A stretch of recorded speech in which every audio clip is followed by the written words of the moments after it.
हृदय, साधना आणि प्रकाशन हे खरं तर त्रिवेणी संगम आहे. हृदयातून साधना येणं आणि त्याचं प्रकाशन होणं आणि त्याच्यातून संत शिरोमणी तुकोबा या नाटकाची निर्मिती होणं हे खरंच या तांबोसे गावात, एक छोट्या गावात कुठंतरी एक आमच्या कोकणीत म्हण म्हणजे गावची ओकाल कुट्टी असे म्हणतात. खरं तर ह्या अशा लेखकांना प्रोत्साहन देणं आणि त्याचबरोबर त्या नाटकात भाग घेऊन त्या कलाकारांना सन्मान करण्यासारखी गोष्ट या जगात भाग्यशीर नाही, याची तुम्ही सर्वांनी नोंद ठेवली. नाटकं लिहावी, ती लोकांपुढे सादर करावी. लोक चांगल्या वाईट गोष्टी सगळ्यांनाच बोलत असतात, राजकारण्यांना पण बोलत असतात, नाट्यांना पण बोलत असतात. पण ज्यावेळी माणसावरती आपत्ती येते, म्हणजे एक संतांनी म्हटलं आहे, बालभयी खेळी रमलो तारुण्य नासले रुद्रपणी देवाता दिसे पहिलं तीर. नाटकाचे 3 अंक असतात, तसे जीवनाचेही 3 अंक असतात. खरं तर डॉक्टरने आता सांगितलं की त्या नाटकातून प्रबोधन नाही तर त्या नाटकातून जीवन जगण्याचा मार्ग आहे. तुम्ही बघा, चतुर्थीला वर्षातून एकच अभंग गणपतीकडे म्हणा, नाहीतर वर्षातून एकच तुम्ही नाट्य प्रयोग करा, संपूर्ण वर्षाची तुमची बॅटरी चार्ज होते. ते पैशाने भेटत नाही. कुणाला कोण विचारतो अकाउंट मध्ये तुझ्या किती पैसे आहेत, कोणी नाही विचारत.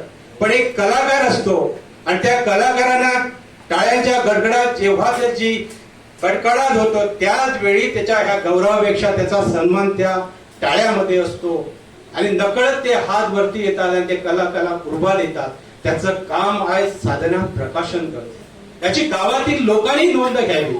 हल्लीच आम्ही त्याला तिकडे त्याचं वाचनालयाच्या उद्घाटन वेळी आम्ही इकडे आलेलो. छोट्याशा गावात हे उपक्रम करतात, त्याच्या गावातील लोकांनी नोंद घ्यावी. गावातील लोकांनी त्या वाचनालयात येऊन वेगवेगळी चांगली पुस्तकं आहेत त्याची वाचन करायचे. आज वाचेल तोच टिकेल, शिकेल तोच टिकेल.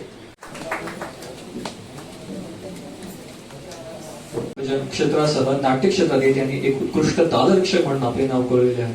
एक गोमंतकीय गुणी तबला शिक्षक म्हणून त्यांची प्रसिद्धी आहे. मी सरांना विनंती करेन की त्यांनी आपला सत्कार स्वीकारावा.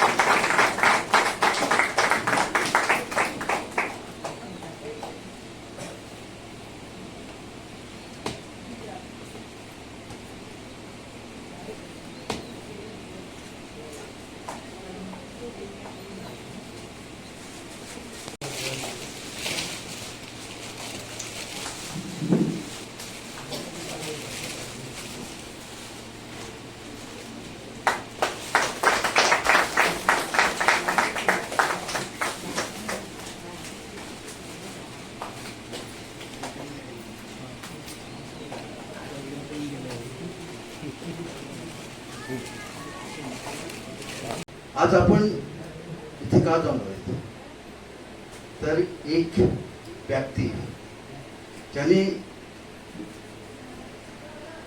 विविध क्षेत्रात काम केलेलं आहे आणि ते काम करताना त्यांनी स्वतः पुस्तकं लिहिली आहे. आणि त्या पुस्तकात त्यांचा मोठा जो वाटा आहे तो नाट्य लेखन. ह्या निमित्त आपण आज सर्व उपस्थित आहोत. आजचा दिवस हा आपल्या सर्वांना प्रेरणादायी, अभिमानास्पद वाटतो. कारण आपल्या गावच्या एका साधारण व्यक्ती म्हणून ते काम करत आहे. आणि आज आणखी एक नाट्यपुष्प आपल्या समोर ठेवलेलं आहे. गावात म्हणजे एक पंचायतमध्ये 3-4 दिवस असायची, म्हणजे वर्षाला 10-12 नाटकं व्हायची. पण आता ती प्रथा कमी जात गेली आहे. कारण नाट्य कलाकारही कमी झालेले आहेत. त्यावेळी सांगितलं आहे की प्रत्येक नाट्य कलाकार स्वतः पैसे काढून नाटकात भाग घ्यायचा. पण आता ती परिस्थिती नाही. आज नाटक हे कमी होत गेलेलं आहे. पण पेडण्यात जेव्हा बघतो ती खूप नाटकं होतात आणि नाट्यकलाकार खूप असे आहेत ज्यांनी गेली कितीही वर्ष नाट्य क्षेत्रात नाव कमावलेलं आहे.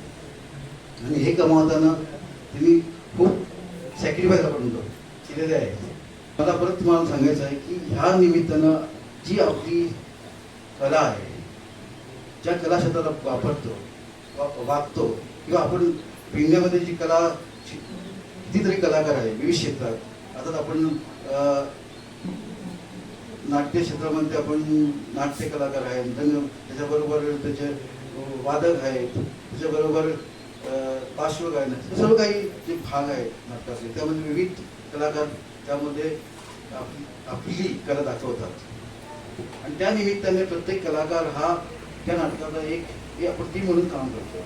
जेव्हा नाटक सक्सेस केलं होतं तर हे सर्व जे लोक असतात ती एकत्र येऊन उत्तम प्रकारे आपली जी कला आहे त्याचं लोकांसमोर प्रदर्शन करतात, तेव्हा ते नाटक उत्तम सक्सेसफुल होतं. आज आपण जेव्हा या कार्यक्रमाच्या निमित्ताने इथे उपस्थित आहोत, त्यांना सर्वांना एकच विनंती आहे की नाट्यकला ही आपली एक प्रथा, एक आपली संस्कृती आहे, त्याला कधी विसरू नका.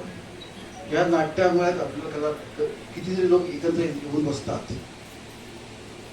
काही जागा आहेत तिथे बसायला खुर्च्या नसतात, पुढे येऊन बसतात, पण त्यामुळे एक लोकांमध्ये एक जवळीक साधता येते.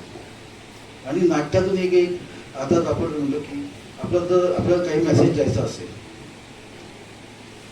सामाजिक मेसेज, कुठला तरी एक चांगला मेसेज द्यायचा असेल नाटकातून आपण देऊ शकतो. नाटकापासून लोक प्रेरणा घेऊ शकतात. यांच्या प्रथम प्रयोगात मानाच्या भूमिका साकारल्या आहेत. हौशी तशाच प्रासंगिक नाटकात भूमिका करणे ही त्यांची आवड आहे. त्यांनी आजपर्यंत गोवा तसेच महाराष्ट्र शक्यतो अनेक, पण मला वाटतं मी काही केलेलं नाही, खूप काही नाही करावंसं वाटतं संगीतामध्ये. पण आजचा सत्कार हा जरा सुगंधयुक्त आणि माझ्याबरोबर माझी मित्रमंडळी म्हणजे गावात पार्ट करणारे त्यांचे सत्कार म्हणजे सगळ्यांबरोबर मला खूप आनंद झाला. हा सत्कार घेणं म्हणजे खूप आनंद झाला. प्रत्येक मुलाला जर व्यासपीठ मिळालं, भले भाषण नाही तर व्यासपीठावर चढायला जर संधी मिळाली 1-2 मिनिटाची, एखादं वाक्य बोलायला मिळालं तर त्याला ते स्फूर्तीदायक ठरतात. तर मी आवाहन करू इच्छितो की त्या नाटकामध्ये सुद्धा अशी संधी आहे, उपलब्ध संधी आहे की त्या नाटकामध्ये भाग घेऊन, म्हणजे संत तुकाराम म्हणजे तिथं वारकरी असतील म्हणा, गावकरी असतील, शेतकरी असतील, म्हणजे जरा 1 मिनिटासाठी सुद्धा आपला जो मुलगा आहे तो व्यासपीठावर चढू शकतो, जेणेकरून त्याला एक ऊर्जा मिळेल, ताकद मिळेल, मार्गदर्शन मिळेल आणि तो त्याला पुढे सुद्धा एखाद्या नाटकामध्ये म्हणजे पुढे जी नाटकं होतील त्याच्यामध्ये सहभागी होण्याची त्याची इच्छा होईल. तर पालकांना माझी एवढी नम्र विनंती आहे की आपल्या पालकांना, मुलांना हे व्यासपीठ म्हणजे आपण प्रोत्साहित करावं आणि त्यामध्ये सहभागी होण्यास त्याला प्रवृत्त करावं. महाराष्ट्र संगीत क्षेत्रातील महान गुरुवर्य म्हणून प्रचलित आहे. त्यांच्या गुरुकृपा संगीत विद्यालय संचलित गुरुपौर्णिमा व इतर गायन संबंधित कार्यक्रम सातत्याने होत असतात. त्यांचा प्रचंड असा शिष्य समुदाय आहे. त्यांच्या मार्गदर्शनाखाली अनेक अशी संगीत क्षेत्र निवडणुकी महत्व घेतली आहे. मी सरांना विनंती करेन की त्यांनी आपला सत्कार स्वीकारावा.